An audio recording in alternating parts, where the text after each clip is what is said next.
السلام عليكم ورحمة الله. حلقة جديدة من برنامج سبيشال كار. أجواء دبي الماطرة، مع إنه الدنيا صيف إن شاء الله أمطار الخير. معنا سيارة مو عادية، أسطورة يابانية، نيسان سكايلاين R34 GTR V Spec 2. اسم طويل جدا، رح نشرح بالتفصيل لما نبلش حلقتنا إن شاء الله. هل برأيكم هذه هي الأسطورة بالنسبة لسكايلاين وجي تي آر ولا R35 الطراز الأخير؟ خلينا نبلش أكشن وطرب. بسم الله نبدأ. هيا بنا.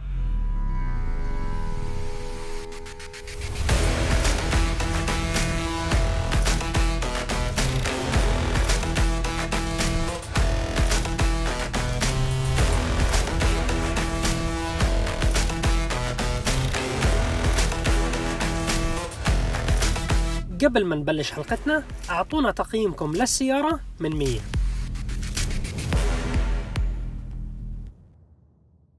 R34 يا الحبيب.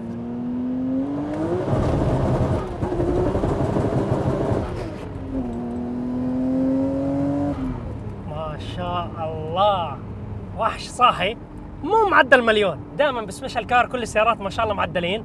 هي سادس، خلينا نتفاهم مع بعض، نحكي مع بعض. سكايلاين R34 يعتبر جيل أسطوري بالنسبة لسكايلاين بوجهة نظري. هل هو أفضل جيل؟ رح نحكي بالتفصيل إن شاء الله.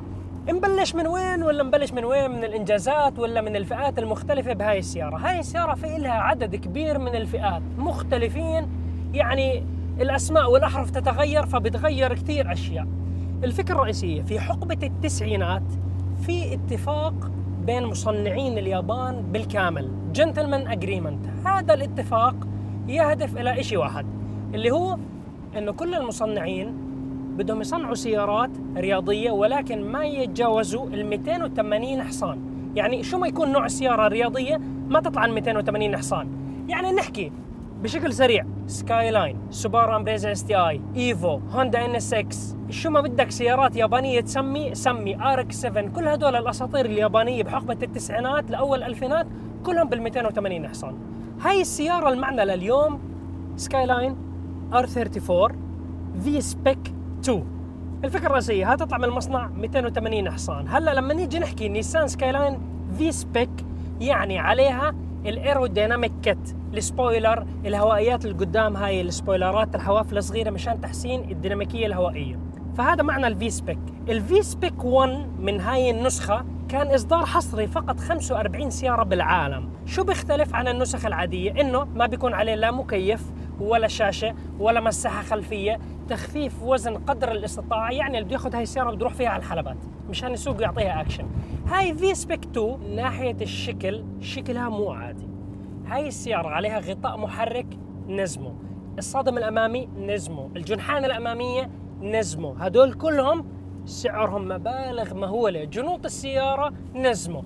نيجي للقلب النابض، هون الاختلاف بين كل فئات النيسان سكايلاين R34، يعني انت راح تضيع فيهم. احنا بدنا نبسطها ونسهلها. قبل ما نحكي لكم عن القلب النابض نعطيكم دعسة صغيرة ننعش فؤادكم شوي. ما شاء الله هالوحش، ما شاء الله، بسم الله.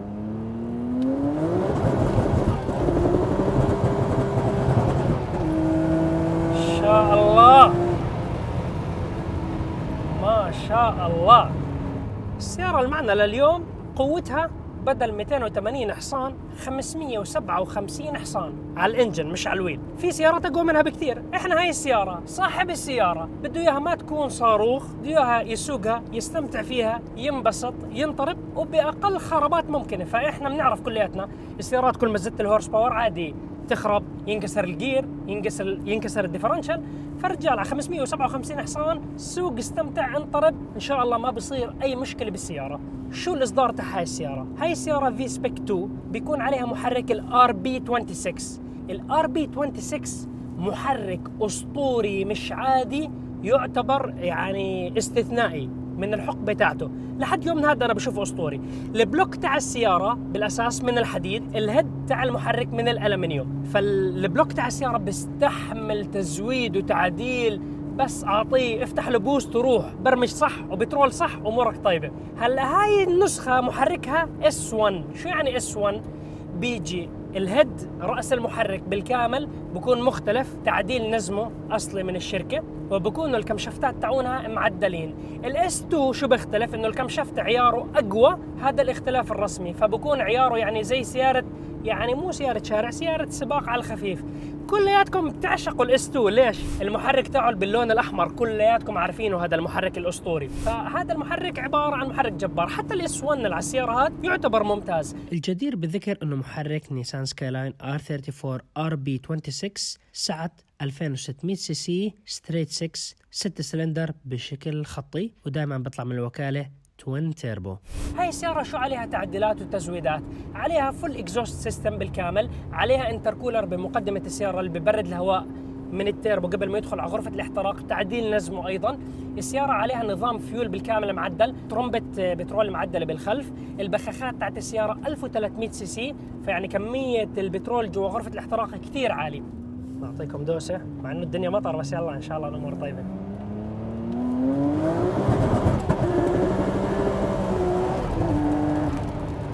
ما شاء الله ما شاء الله. مع المطر هذا يعني خلاص ما بدنا نتجاوز الليمت، خلينا نروح مبسوطين والامور طيبة ان شاء الله. التربات على السيارة معدلين من نوع جارت التنين جي تي 28 فيرجن 5، فتربوهات يعتبروا ممتازين. السيارة عليها كمبيوتر معدل نوعه EM Tron بلاج اند بلاي، فالسيارة بإمكانك أنت تحط عليها 2 سوفت ويرز، ولكن صاحب السيارة حط عليها سوفت وير واحد. بقول لك أنا بستخدمها على بترول محطة، ما في داعي نحط 2 مابس، هاي بوست لو بوست، وأمشي فيها على يعني ريس فيول. خلاص بترول محطة عادي بالسيارة. البوست على السيارة 1.2 بار، أمورها طيبة. بترول محطة عادي، ما في داعي تحط عليها ريس فيول وتكسر وتخلط، ما في داعي. السيارة ماشية ومبرمج عليه وأمورها طيبة. السيارة عليها كلاتش كت معدل دبل بليت، فأمورها طيبة بتستحمل قوتها. السكاي لاين بيجي الار 34 جي تي ار بيكون دائما دفع رباعي، ولكن صاحب هاي السيارة فاصل الدفع الرباعي. السيارة حاليا نمشي فيها احنا 557 حصان دفع خلفي، وما شاء الله شايفين الثبات والدنيا مطر، السيارة ماشية. الفكرة الرئيسية ليش فاصل الدفع الرباعي؟ لأنه بده يستمتع شوي بالسيارة، والدفع الرباعي لما تكون انت مشغله صراحة بدك قوة، بدك هورس باور مشان تحس انه السيارة صاروخ. بس هاي السيارة ماشية ما عندك مشاكل، حتى يعني قوية مو انه ضعيفة. السيارة الجير بوكس تاعها 6 سرعات جت راق معدل من الوكالة أصلي، فيعني هذا الإبداع بهاي السيارات. تتذكروا حلقة السوبرا؟ ضروري إذا ما حضرتوها تحضروها. أقوى جير بوكس موجود على السوبرا نفس هذا الجير بوكس، 6 سرعات جت راق معدل، بيستحمل هورس باور، النسبة بتاعته تعتبر جدا ممتازة. السيارة النظام تاعها لما قلت لكم توين تيربو، يعني في تيربوهين بالسيارة. الفكرة الرئيسية مو زي السوبرا، السوبرا عليها توين تيربو، تيربو بيفتح على الار بي ام الواطي، والتيربو الثاني بيفتح على الار بي ام العالي. في ناس كثير لما يعدلوا السوبرا بيشيلوا التيربوهات، بحطوا تيربو واحد كبير وبينهم الموضوع. السكاي لاين ار 34 النظام تاعها لا صح انه في توين تيربو، ولكن كل تيربو ل3 سلندر. التيربو الاول لاول 3 سلندر، التيربو الثاني ل3 سلندر الثانيين. هلا في ناس كثير ممكن يجي يقول لك انا بدي اشيل التوين تيربو واحط تيربو واحد عملاق كبير ونمشي الامور وتكون الامور طيبه، ما عندك مشاكل. في ناس بيعدلوا بحطوا توين تيربو كبار وبرضه ما عندهم مشاكل. انا من ناحيتي بفضل تيربو واحد. ليش؟ مقدار الحراره اللي بيطلع جوا غرفه الاحتراق بيكون يعني نسبه وتناسب، غير لما يكون اثنين فبكون اقل، والخربطات اللي بتصير بالهيدرز مشان ينشبك على المحرك بتكون اقل، فيعني حراره بتكون اقل. لا يفوتكم تشاهدوا الحلقات السابقه لبرنامج سبيشال كار.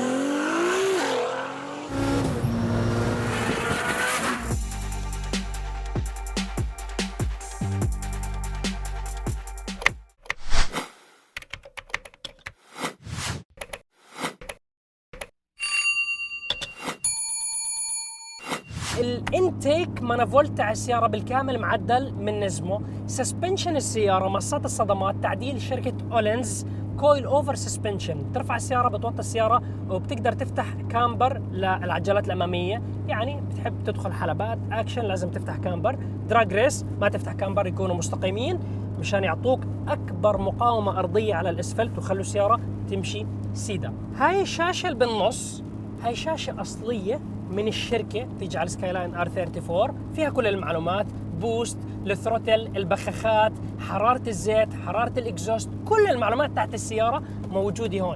تخيلوا سيارة بحقبة آخر التسعينات أول الألفينات موجود كل هاي المعلومات. اليابانيين عن جد كانوا مبدعين بهذيك الفترة. كل السكاي لاين R34 بيجي ستيرنج يمين، ما بيجي ستيرنج يسار. احنا السيارة اللي بنسوقها حاليا ستيرنج يسار، مرخصة بدولة الإمارات العربية. هلا هاي السيارة مرخصة وموافق عليها ضمن المواصفات والمعايير، لأنه في أماكن بتعدل هاي السيارة بتسوي لها شيفتنج، هو محل واحد بالإمارات ومعتمد من الدولة، لأنه بيشتروا كل القطع تاعت تحويلة السيارة تصير ستيرنج يسار من اليابان أصلية مصنع. يعني ما في إنه أحط لك والله قطعة نيسان ماكسيما أخلي لك إياها ستيرنج يسار، كل هاي القطع أصلية من اليابان مشان تصير السيارة ستيرنج يسار أصلي. عدادات السيارة تعون النزمو، عدادة 320 11,000 RPM، هدول عدادات نادرين بكلفوا فلوس مبالغ مرعبة مش عادية. السيارة تعتبر سيارة جي تي، وزنها تقريبا بعالم 1600 كيلو حسب الإصدار والسبيكس الموجودة، ممكن يزيد ممكن ينقص شوي.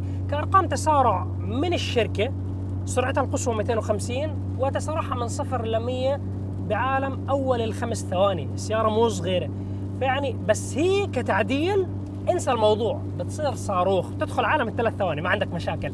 أصوات التيربو اسمع يا الحبيب واستمتع. في عدد من السيارات بلو اوف فالف تيربوهات عملاقة، لما يفتح التيربو 2 بار تسمع أصوات جنون، مو أصوات عادية.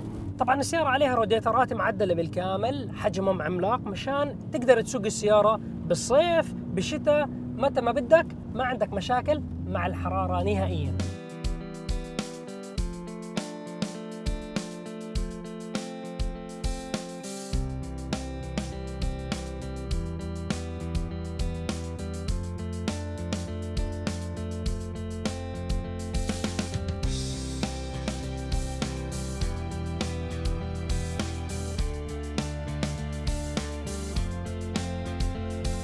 أثناء تصوير الحلقة زي ما شفتوا كان في أمطار غزيرة في دبي، إن شاء الله أمطار الخير علينا جميعا، فلذلك ما قدرنا نكمل تصوير الحلقة. إن شاء الله هاي الحلقة ما راح تكون الأولى والأخيرة بالنسبة لنيسان سكاي لاين R34. إن شاء الله قريبا جدا بنحاول نجيب لكم سيارة ثانية وثالثة ورابعة ونعطيكم التصوير الاحترافي اللي انتم تعودتوا عليه من فريق عرب جي تي. حبينا نعطيكم نبذة سريعة، معلومات سريعة مشان يكون عندنا جميعا الأساس والمعلومات المهمة عن نيسان سكاي لاين. كل الشكر والتقدير لأخوي سالم العبدولي صاحب السيارة، هو قدم لنا السيارة مشان نجربها ونسوي لكم حلقة سبيشل لمتابعين عرب جي تي الأعزاء. طبعا هاي السيارة بالكامل تعديل وصيانة وتزويد، كراج سام بيرفورمانس، كراج غني عن التعريف، كراج قوي جدا في عالم الجي دي امز، موجود بدبي. لا يفوتكم الحلقات السابقة، أخذنا من عندهم عدد من السيارات. عندك سيارة مميزة، عندك سيارة سبيشل، تواصل معي عبر حساب على الانستغرام وإن شاء الله يكون في نصيب ونجرب سيارتك ونعرضها على عرب جي تي. نحو شعارنا الدائم للعالمية باسم العرب مع عرب جي تي. في أمان الله.